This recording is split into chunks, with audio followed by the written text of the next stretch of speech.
Agim Allah subhanahu wa ta'ala yo Allah oko en duubi juuddi he balde he battane moƴƴe yo Allah ɓoyni din en kala marɗo objectif kala marɗo hunde kala marɗo probléme kala marɗo ko andanta ko nafata ɗum en ñaagima Allah subhanahu wa ta'ala yo Allah wallitu ɗum mi ɓeydana jama on mi waɗana en du'a fi jama on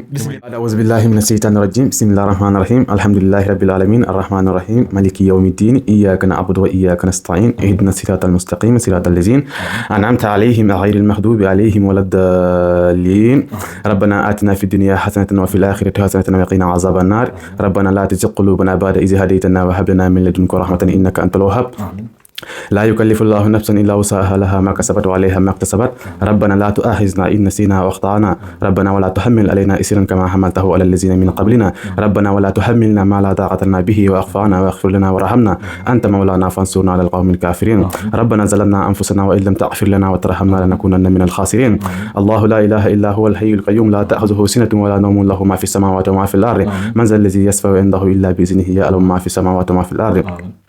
اللهم صل على سيدنا محمد اللهم صل على سيدنا محمد الفاتح لما أغلق والخاتم لما سبق ناصر الحق بالحق والهادي إلى صراطك المستقيم وعلى آله حق قدره ومقداره العظيم إن الله وملائكته يصلون على النبي يا أيها الذين آمنوا صلوا عليه وسلموا تسليما صلى الله تعالى عليه وعلى آله وصحبه وسلم تسليما سبحان ربك رب العزة عما يصفون وسلام على المرسلين والحمد لله رب العالمين إن يعجم الله سبحانه وتعالى يؤلا oko en duubi juuddi he balde he battane moƴƴe yo Allah ɓoyni din en kala marɗo objectif kala marɗo hunde kala marɗo probléme kala marɗo ko andanta ko nafata ɗum en ñaagima Allah subhanahu wa ta'ala yo Allah wallitu ɗum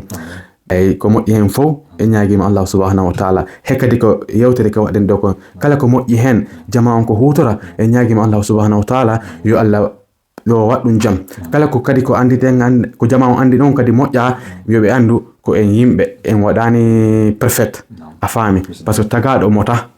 a faami en ñagoto Allah subhanahu wa ta'ala Allah yafino en ɗin ɗon he jama on kadi ko hettotoɓe kon ɓe anda carrément ko jumuɗen kon ko en juumu ko moƴƴiɗen kon kadi en ñaguima Allah subhanahu wa ta'ala yo Allah wat jama on nafora naftora on jarama ha lawol gongol ok a jarama